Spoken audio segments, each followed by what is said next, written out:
welcome back. We're going to start with our next unit, which is on geometry.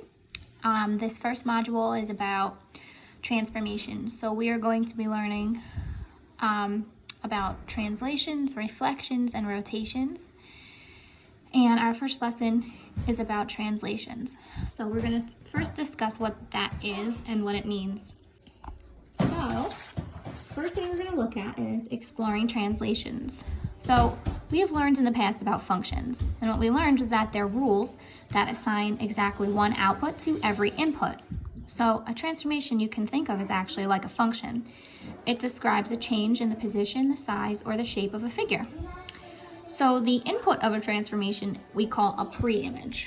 So that's basically what the shape or the figure looks like before you apply the transformation. And then what you get afterwards, it's called an image. So to summarize, you have a shape or figure. Its original image is called the preimage. Then we either change the position of it, moving it, we change the size of it, making it larger or smaller, or the shape even changes. And then once that's done, it's called an image.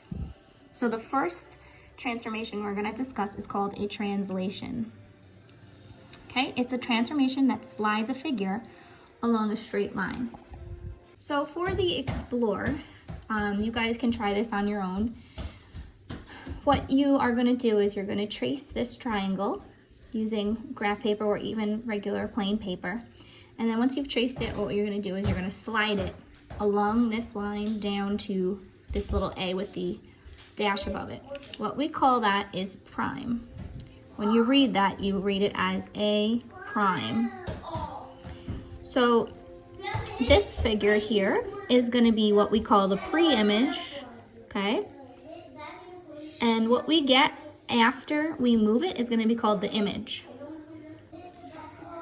So once you slide it down, it has moved its position. So what you'll see is once you guys do this, if you trace it, it'll be down here like this. And this would be the image. So after the translation, after you apply this transformation, the shape has, the size and the shape of it has stayed the same, but its position has moved. When you label this, you have to put the primes after the letters to show that this is the second image. The original image is A, B, C, and then once you apply your transformation, you have to put the dashes to show that this is what happens afterwards. Okay, that's super important. So if we're going to describe the motion, what happened was it moved right a certain number of times. So what you want to do is you want to match up the A to the A prime. So let's see, how many times did it move to the right? 1, 2, 3, 4, 5, 6, 7. It moved 7 units to the right, and then down 1, 2, 3, 4, 5, and 5 units down. So that would be the translation. We're moving 7 units right and 5 units down. So you can check that that works for all the others too. So if I go 7 units to the right, 1, 2, 3, 4, 5, 6, 7, and then 5 units down, 1, 2, 3, 4, 5, it does match up with B prime. And the same goes for C. 1, 2, 3, 4, 5, 6, 7, and down 1, 2, 3, 4, 5. And you'll see that the translation works for all 3 points. So here I've just summarized it for you. To translate a figure, all you do is slide it. So when you think of translation, what you want to think of is the word slide. So in the coordinate plane, we'll follow whatever the translation says to do for each point. So if the translation says move 7 units right and 5 units down, you do that for each individual point, and then once you've done that, you connect them. It's very, very simple. So let's take a look, graphing the translations. The figure shows triangle XYZ. What we're going to do is we're going to graph the image of the triangle after a translation of 4 units to the right and 1 unit up. So you're going to start with X, you're going to go 4 to the right and then up 1. So they've already graphed these points for us. And then Y, 4 to the right and up 1. And then Z, 4 to the right and up 1. And then you just connect them like this. And that's it. That's all a translation is. Okay? So now you can try, the figure shows parallelogram A, B, C, D. You are going to graph the image of the parallelogram after a translation of 5 units to the left and 2 units down. Okay, so actually I'll do this one and you'll do the next one. So we're going to go each point 5 units to the left and then 2 units down. So you start with A and you move 5 to the left, 1, 2, 3, 4, 5, and 2 down, 1, 2. And that is going to be A prime. Now B, we're going to do the same thing, 5 to the left, 2 down. 1, 2, 3, 4, 5, down 2, and that's B prime. D and C, same thing, 1, 2, 3, 4, 5, 2 down, that's D prime. And then C, 1, 2, 3, 4, 5, down 2, C prime, and then you connect. You have to just remember to make sure you always write those primes. Okay, and that's it. It's very, very simple. So now you guys can try this one. If you are looking for where this is, I took it from the independent practice or the guided practice. I'm not sure, whichever one is number 9, because I wanted to give you guys another example. Okay, so why don't you pause that, try this, and then unpause to check your answers.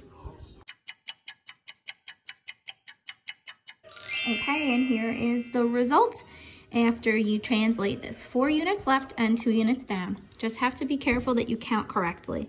Okay, that's the most important. This is super easy, but you have to make sure you're just being careful. So take your time with it. Make sure you don't rush like I did up here, right? It's very easy to make a mistake like that.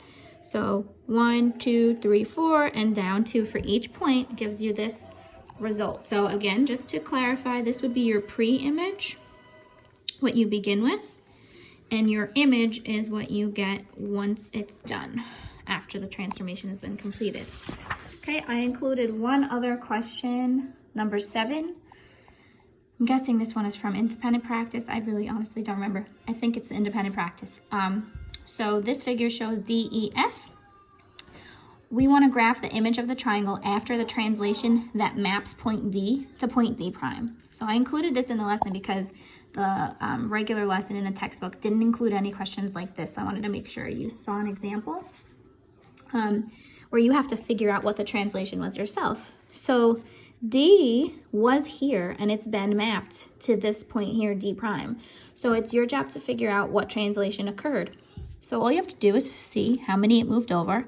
1, 2, so we went to the left 2, and then we went down 1, 2, 3, 4. So the translation is